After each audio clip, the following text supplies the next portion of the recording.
The soldier's boot hit something hard beneath the sand. In the next instant, his body exploded into 1,000 pieces. His buddy froze, mind reeling. Instinctively, he stepped forward. Click, the unmistakable sound of metal under pressure. Another landmine. Shit. His ears were still ringing from the blast, the world muffled and distant. When his hearing finally returned, he stared at what was left of his friend and screamed until his throat went raw. But this wasn't the time to grieve. He forced himself to focus. Carefully, he dropped to one knee and pulled out his combat knife, probing the sand beneath his boot. The blade scraped against metal. Definitely a mine. Scanning the area, he spotted the radio about 10 feet away. He untied his bootlaces and fashioned a makeshift grappling hook with his entrenching tool. After several failed attempts, he threw it with everything he had. The force nearly lifted his foot off the mine, but miraculously, he snagged the pack. After what felt like hours, he finally reached headquarters and explained his situation. Their response made his blood run cold. No choppers could enter the desert due to frequent sandstorms.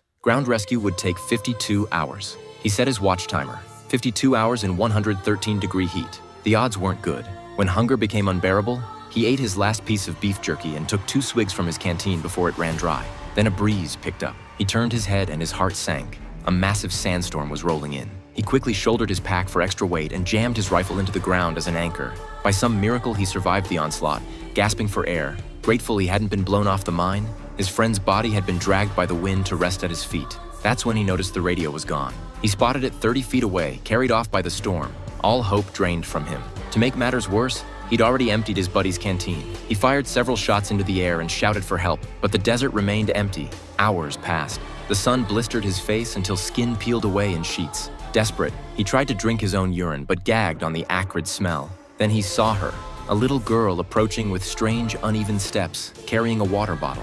He grabbed it and drank greedily. He tried to thank her, but she didn't understand.